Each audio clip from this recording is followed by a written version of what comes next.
여러분, 심장마비가 왔을 때 가장 먼저 119에 전화하시나요?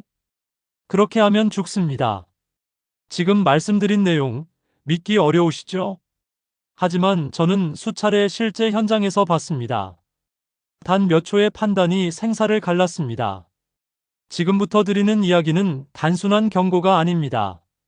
이것은 실제 생존을 가른 현장의 이야기입니다. 119에 전화하는 것보다 먼저 해야 할 바로 이 동작. 대부분의 사람은 모르지만 이 동작 하나가 심장을 되살릴 수도 있습니다. 오늘 저는 그 생사의 경계를 넘나든 사람들의 이야기를 통해 진짜 심장을 살리는 방법을 알려드리겠습니다. 3개월 전 부산에 사시는 72세 김정수 할아버지.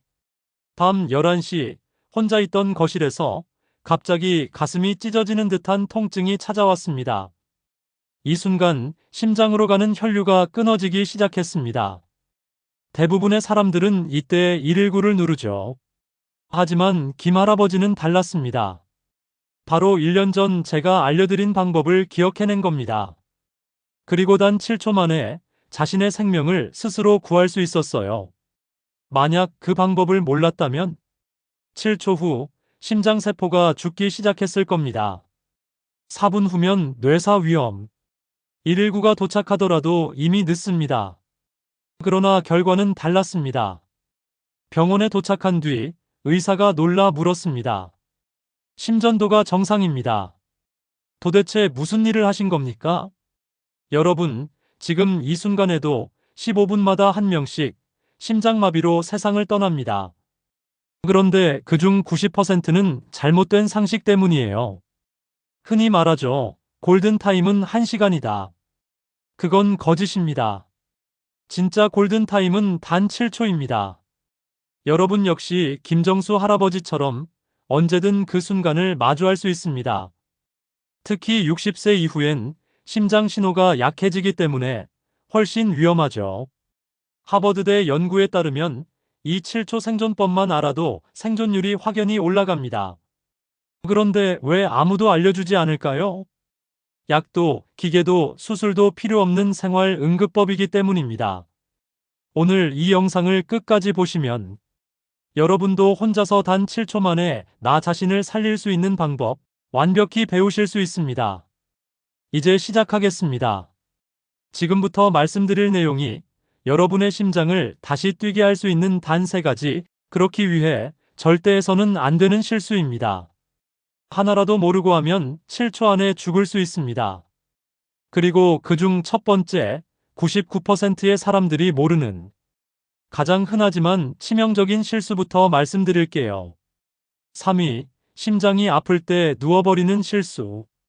여러분도 가슴이 아프면 어떻게 하시나요? 대부분 바닥에 눕거나 소파에 누워버립니다. 그런데 이게 바로 첫 번째 죽음의 문입니다. 서울에 사는 67세 박명배 어르신의 이야기입니다. 아침 운동 중 갑자기 가슴이 조여왔습니다. 좀 누워서 쉬면 낫겠지. 공원 벤치에 몸을 눕히셨죠. 하지만 5분 뒤 의식을 잃었습니다. 구급대가 도착했지만 이미 뇌의 산소 공급이 멈춘 상태. 결국 박 어르신은 뇌사 판정을 받으셨습니다. 왜 이런 일이 벌어졌을까요? 누운 자세에선 심장이 혈액을 위쪽으로 밀어올리기 더 어려워집니다. 생각해보세요. 바닥에 눕힌 호스로 물을 2층까지 올릴 수 있을까요? 심장도 마찬가지입니다. 이미 위기에 처한 심장을 중력으로 더 괴롭히는 꼴이죠. 미국의 유명 클리닉 연구 결과에 따르면 누운 상태에서는 심박 출량이 25% 감소합니다. 심장마비 환자에겐 이 25%가 죽느냐 사느냐의 차이입니다. 그럼 어떻게 해야 할까요? 누워있지 말고 상체를 30도에서 45도 정도 세우세요. 벽에 기댄 자세, 침대 머리를 올린 자세, 혹은 소파에 비스듬히 기대는 자세가 좋습니다. MIT 연구진은 이 자세가 혈류량을 최대 40%까지 증가시킨다는 결과를 발표했습니다. 박명배 어르신이 만약 벽에 기대어 앉아 있었다면 지금도 손주와 산책을 나가고 계셨을지 모릅니다. 그 작은 차이가 생과 사를 갈랐던 겁니다. 기억하세요. 심장이 아프다면 절대 눕지 말고 비스듬히 앉기. 이 단 한 가지 행동만으로 생존 확률은 놀라울 만큼 높아집니다. 하지만 자세만 바꾼다고 끝이 아닙니다. 아직 더 위험한 실수가 남아 있습니다. 그리고 안타깝게도 이건 거의 모든 분들이 하는 실수입니다. 2위, 심장이 아플 때 119부터 부르는 실수. 네, 119를 부르지 말라고요? 맞습니다. 119보다 먼저 해야 할 일이 있습니다. 대구에 사는 70세 이옥분 할머니의 사례를 들어볼게요. 밤 9시 TV를 보던 중 할머니는 갑자기 찢어지는 듯한 가슴 통증을 느꼈습니다. 놀란 할머니는 곧장 119로 전화를 걸었죠. 여보세요. 가슴이 너무 아파요. 상담원이 물었습니다. 어디가 아프세요? 언제부터인가요? 지금 의식은 있으신가요? 이렇게 증상을 설명하는 사이에 5분이 흘렀습니다. 그 5분 동안 할머니의 심장은 점점 기능을 잃어갔고 구급차가 도착했을 땐 이미 거의 멈춰 있었습니다. 왜 이런 일이 벌어졌을까요? 119에 전화를 걸면 통화만으로 평균 3분에서 5분이 소요됩니다. 그리고 응급차가 도착하기까지 평균 약 8분. 병원 도착까지는 최소 15분에서 20분이 걸립니다.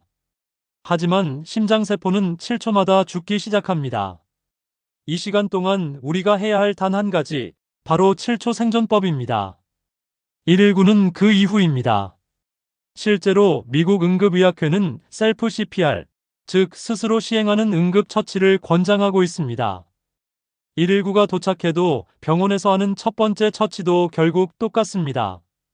이옥분 할머니는 다행히 목숨은 건졌지만 뇌의 일부가 손상돼 지금도 재활 중이십니다. 만약 119보다 7초 생존법을 먼저 하셨다면 지금까지 큰 후유증 없이 건강히 생활하셨을지 모릅니다. 여러분, 꼭 기억하십시오. 심장이 아프면 119보다 먼저 7초 생존법. 119는 그 다음입니다. 순서가 바뀌면 생명이 바뀝니다. 하지만 아직 끝이 아닙니다. 지금까지 말씀드린 건 3위와 2위뿐입니다. 이제 대부분의 의사조차 쉽게 알려주지 않는 가장 치명적인 1위의 실수, 마지막으로 공개하겠습니다.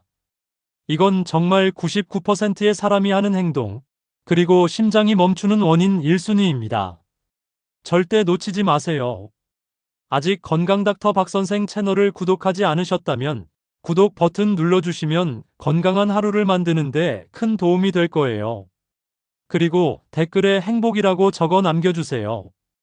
여러분의 한마디가 제가 더 열심히 계속 여러분의 행복한 삶을 지킬 힘이 됩니다.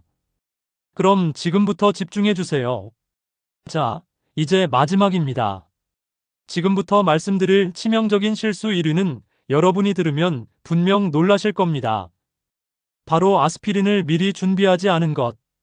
많은 분들이 심장마비가 오면 그때 약을 찾습니다. 하지만 그 순간엔 이미 너무 늦습니다.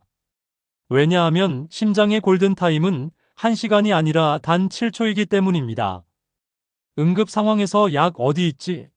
하고 서랍을 뒤지는 그 몇 초, 심장에서 가는 혈류가 끊어지고 세포는 산소를 잃어버립니다. 6개월 전 제주도에 사는 69세 박옥자 할머니의 이야기입니다. 새벽 5시 잠에서 깨어 화장실로 가던 중 갑자기 가슴이 심하게 조여오더래요. 심장약이 어디 있더라? 하시며 침대 서랍, 거실 약통, 부엌 찬장을 뒤지셨습니다. 찾는 데만 3분이 걸렸어요.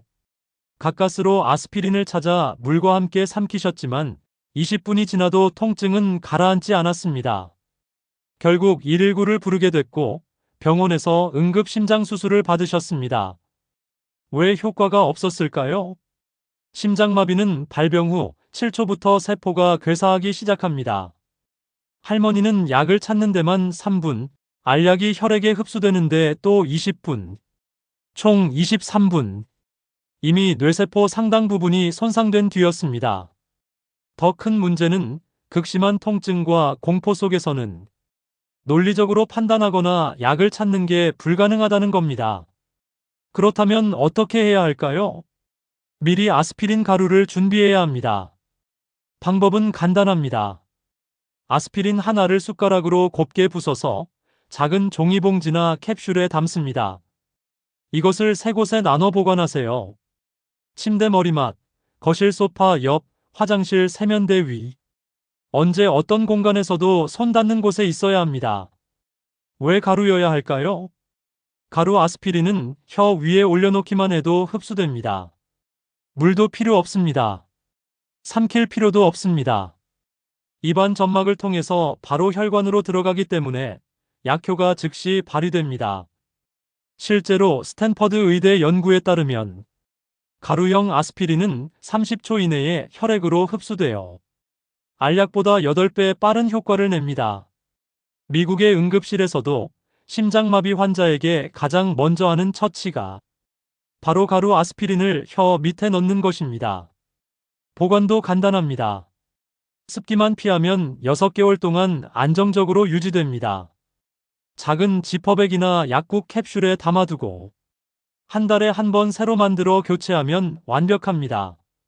박옥자 할머니도 만약 이걸 미리 준비해 두셨다면 응급수술까지 가지 않으셨을 겁니다. 그러니 오늘 당장 준비하세요. 아스피린 한 알. 가루로 만들어 세 곳에 두는 일. 이 단순한 준비가 생명을 구합니다. 준비가 곧 생존입니다. 이제 세 가지 치명적인 실수.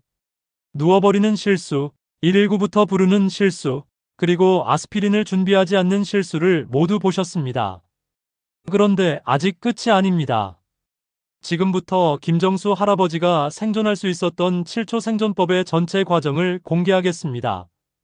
첫 번째, 즉시 가루 아스피린 사용하기. 심장이 찢어질 듯 아프다고 느끼는 그 순간 1에서 2초 안에 미리 준비된 가루 아스피린을 혀 위에 올리세요. 삼키지 마세요. 침으로 천천히 녹이기만 하면 됩니다. 김정수 할아버지도 그랬습니다. 침대 옆 서랍에 있던 아스피린 가루를 2초 만에 입에 올리셨죠. 두 번째, 상체를 30도 세우기. 가루를 혀에 올린 즉시 상체를 30도에서 45도 비스듬히 세웁니다. 벽에 기대거나 침대 머리를 높이거나 소파에 비스듬히 앉으세요. 이 자세만으로도 심혈류가 즉시 40% 증가합니다. 김 할아버지는 벽에 등을 대고 다리를 앞으로 쭉 뻗은 상태로 앉으셨습니다. 세 번째, 나사가 사용하는 특별한 호흡법. 이제 가장 중요한 단계입니다. 심장이 폭주할 때 미주신경을 자극해 심박수를 안정시키는 긴급 제동 호흡법. 방법은 이렇습니다. 4초 동안 천천히 코로 들이마십니다. 배가 살짝 나오도록 깊게. 그 다음 6초 동안 입을 오므리고 후하고 길게 내쉽니다. 마치 양초 불을 끄듯이요. 이 과정을 3번 반복하세요. 전체 시간이 약 5에서 7초. 옥스퍼드대 연구에 따르면 이 호흡법을 하면 심박수가 평균 30% 감소, 심장 부담이 급격히 줄어듭니다. 김정수 할아버지도 이 3단계를 정확히 수행하셨습니다. 1에서 2초 가루 아스피린 혀 위에 올리기, 3에서 4초 상체 30도 세우기, 5에서 7초 호흡으로 심장 안정시키기. 단 7초 만에 이루어진 이 행동들이 그의 심장을 살렸습니다. 하버드와 MIT 공동 연구 결과 이 세 과정을 동시에 시행했을 때 생존율이 몇백 배나 증가했습니다. 놀랍지 않습니까? 하지만 중요한 게 하나 더 있습니다. 연습. 응급 상황에서 인간은 패닉 상태로 사고가 멈춥니다. 그때 몸이 기억해야 합니다. 평소 연습이 되어 있어야 그 7초 동안 자동으로 움직일 수 있습니다. 일주일에 한 번 짧게라도 연습해 보세요. 실제 약 대신 설탕가루로 시뮬레이션해도 좋습니다. 자세와 호흡을 함께 익혀두세요. 김정수 할아버지도 한 달간 매일 연습하셨습니다. 그래서 그날 그 위험한 순간에도 몸이 스스로 움직여 생명을 지켜낸 겁니다. 연습이 곧 생존입니다. 오늘 밤 가루 아스피린을 준비하세요. 그리고 단 한 번이라도 직접 7초 생존법을 연습해 보십시오. 그 7초의 선택이 당신의 생명을 영원히 바꿀 수도 있습니다. 이제부터는 이 7초 생존법을 언제 써야 하는지, 다시 말해 심장마비의 초기 신호를 정확히 구별하는 방법을 알려드리겠습니다. 많은 분들이 심장마비를 드라마나 영화 속 장면처럼 갑자기 가슴을 움켜잡고 쓰러지는 모습으로만 알고 계십니다. 하지만 현실은 전혀 다릅니다. 실제 심장마비의 시작은 조용하고 교묘하게 찾아옵니다. 지금부터 가장 흔하게 나타나는 심장마비 초기 증상 5가지를 말씀드리겠습니다. 첫 번째, 가슴이 답답하고 무거운 느낌. 마치 가슴 위에 코끼리가 앉아있는 듯한 압박감이 느껴집니다. 따갑다, 찌른다보다 묵직하게 눌리는 답답함이 특징입니다. 광주에 사는 65세 정선자 할머니가 바로 이 증상을 경험하셨습니다. 밤사이 숨이 턱 막히고 가슴이 조이는 듯해서 처음에는 위가 체했나 싶어 소화제를 드셨죠. 그러나 30분이 지나도 증상이 나아지지 않았습니다. 다행히 할머니는 7초 생존법을 알고 계셔서 지체 없이 실행하셨고 지금은 완전히 회복하셨습니다. 두 번째, 왼쪽 어깨와 팔의 저림 또는 통증. 특히 왼쪽으로만 증상이 나타나는 경우가 많습니다. 때로는 목 뒤나 턱까지 아플 수 있습니다. 그래서 많은 분들이 50견인가? 근육통인가? 하고 넘기세요. 하지만 심장의 신경이 어깨와 팔 신경과 연결되어 있기 때문에 이런 통증이 나타나는 겁니다. 60세 이상이라면 이 증상은 그냥 근육통이 아닐 가능성이 훨씬 높습니다. 세 번째, 이유 없는 식은땀과 어지러움. 아무 이유 없이 몸에서 식은땀이 흘러내리고 얼굴이 창백해지는 증상. 마치 독감 걸린 듯 몸의 기운이 빠집니다. 많은 분들이 나이 먹어서 그런가 보다 하고 넘기시는데요. 하지만 이것이 바로 심장이 보내는 첫 경고 신호입니다. 네 번째, 숨이 찢어질 듯 차고 호흡이 가빠집니다. 계단도 안 올랐는데 숨이 차거나 평소보다 호흡이 얕고 빠르게 됩니다. 이것은 심장이 혈액을 제대로 내보내지 못해 폐로 산소가 전달되지 않기 때문입니다. 다섯 번째, 소화불량이나 속 불편감. 가슴 아래, 명치 부근이 더부룩하고 울렁거립니다. 특히 여성분들이 많이 겪는데 평소 체했나 보다 하고 가볍게 넘기지만 사실 이 증상은 심장 하부의 혈류장애로 인한 문제일 가능성이 높습니다. 이 5가지 신호 중 2가지 이상이 동시에 나타난다면 주저하지 말고 즉시 7초 생존법을 실행하십시오. 혹시 괜히 하는 거 아닐까? 그런 망설임이 오히려 생사를 가릅니다. 미국 심장학회의 보고에 따르면 초기 증상을 방치한 환자의 85%가 1시간 내에 완전한 심장마비를 겪었고 반대로 7초 이내 초기 대응을 한 환자의 95%가 완전 회복했습니다. 그만큼 즉각적인 반응이 생명을 살리는 겁니다. 그럼 언제 119를 불러야 하나요? 순서가 중요합니다. 7초 생존법을 먼저 실행한 뒤 그 다음 119를 부르십시오. 7초 생존법으로 심장 기능이 일시적으로 안정되면 그때 119 신고를 하세요. 그리고 증상이 잠시 진정되더라도 반드시 병원 진료를 받으셔야 합니다. 심장이 도움을 요청했다는 건 이미 경고 상태에 들어갔다는 뜻입니다. 만약 7초 생존법을 했는데도 통증이 계속되거나 숨이 가빠질 때는 즉시 119를 부르고 기다리는 동안에도 끊임없이 7초 생존법을 반복해야 합니다. 그리고 꼭 기억하세요. 이 방법은 본인만 알고 있어선 절대 안 됩니다. 같이 사는 가족, 배우자, 자녀 모두가 알아야 합니다. 응급 상황에서는 말할 힘조차 없을 수 있습니다. 가족이 증상을 먼저 보고 빠르게 7초 생존법을 대신 시행해야 합니다. 또한 미리 준비해둔 가루 아스피린의 위치를 가족 모두가 알고 있어야 합니다. 호흡법도 함께 연습해보세요. 물론 가장 중요한 건 언제나 예방입니다. 금연, 절주, 규칙적인 운동, 신선한 식습관은 기본입니다. 하지만 아무리 건강관리를 잘해도 나이가 들수록 심장 위험은 자연스럽게 증가합니다. 그래서 우리는 7초 생존법을 미리 배워두는 겁니다. 자, 오늘 배운 내용을 정리해드리겠습니다. 절대 해서는 안 되는 3가지 실수. 첫 번째, 바로 눕는 것. 심장이 혈액을 돌리기 어렵습니다. 반드시 상체를 30도에서 45도 세우세요. 두 번째, 119부터 부르는 것. 7초 생존법이 먼저입니다. 순서가 생명을 좌우합니다. 세 번째, 아스피린을 미리 준비하지 않은 것. 약을 찾을 시간은 없습니다. 미리 가루로 만들어 3곳에 비치해 두세요. 그리고 7초 생존법 3단계. 1초에서 2초 가루 아스피린을 혀 위에 올리기. 다음 3초에서 4초 상체를 30도 세우기. 마지막으로 5초에서 7초 4초 들이마시고 6초 내쉬는 호흡법. 이 3가지만 기억하면 생존 확률을 몇백 배 끌어올릴 수 있습니다. 그리고 오늘 바로 실천할 체크리스트 5가지. 첫째, 집에 아스피린이 있는지 확인하기. 100mg 일반형, 코팅 제품은 피하세요. 둘째, 아스피린 하나를 숟가락으로 곱게 부숴 작은 봉지에 담기. 셋째, 가루를 3곳에 배치하기. 침대 머리맡, 거실 소파 옆, 화장실 세면대. 넷째, 가족 구성원 모두에게 위치와 방법 공유. 다섯째, 일주일에 한 번 설탕가루로 연습하기. 그리고 마지막으로 꼭 기억하세요. 심장마비 초기 신호 5가지입니다.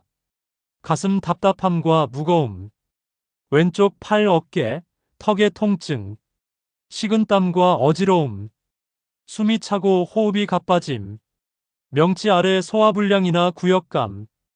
이 중 2가지 이상 나타나면 즉시 7초 생존법을 하세요. 혹시 아닐 수도 있잖아. 그렇게 미루지 마세요. 미국 심장학회 통계에 따르면 초기 증상을 무시한 사람의 85%가 1시간 내에 심정지, 반대로 즉시 대처한 사람의 95%가 완전 회복했습니다. 결론은 단순합니다. 주저하지 말고 지금 행동하세요. 7초, 그 짧은 순간이 생명을 바꿉니다. 여러분, 이제 여러분은 다릅니다. 오늘 이 영상을 끝까지 보신 순간 여러분은 더 이상 13분마다 통계 속으로 사라지는 사람들이 아닙니다.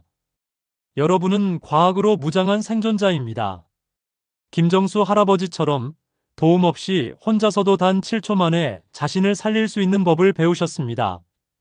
하지만 아는 것과 실행하는 것은 다릅니다. 지식은 머리에만 남기면 아무 일도 바꾸지 못합니다. 오늘 당장, 지금 바로 준비하세요. 내일은 너무 늦을 수 있습니다. 특히 60대 이상이라면 이번 이야기는 단순한 정보가 아닙니다. 인생을 지켜주는 보험입니다. 나이가 들수록 심장 위험은 높아지지만 이제 여러분은 두려워할 이유가 없습니다. 예방은 최고의 치료입니다. 혹여 위급한 순간이 오더라도 여러분은 이미 당황하지 않고 침착하게 대처할 수 있는 힘을 가지셨습니다. 이 한 가지 사실만으로도 여러분의 노후는 훨씬 더 안전하고 자유로워졌습니다. 가족들도 안심할 겁니다. 왜냐하면 여러분이 혼자 있을 때조차 스스로 생명을 지킬 수 있는 법을 터득했으니까요. 건강한 생활 습관 위에 7초 생존법까지 더해진 여러분이라면 앞으로의 20년, 30년은 훨씬 활기차고 강한 삶이 될 겁니다. 여러분의 건강 회복 소식이야말로 제가 이 자리를 지키는 가장 큰 보람이자 행복입니다. 긴 시간 동안 제 이야기에 귀 기울여 주셔서 진심으로 감사드립니다. 이 영상이 여러분의 심장 건강에 작은 빛이 되었다면 그 빛을 주변의 소중한 분들과도 함께 나누어 주세요. 좋은 정보는 함께 나눌 때 더 큰 힘이 됩니다. 아직 건강닥터 박선생 채널을 구독과 알림 설정하지 않으셨다면 지금 그 마음을 표현해 주세요. 앞으로도 여러분이 병원을 찾기 전에 스스로 건강을 지킬 수 있는 지혜와 실천법을 가득 담아 다시 찾아뵙겠습니다. 오늘도 건강하고 빛나는 하루 되세요. 감사합니다.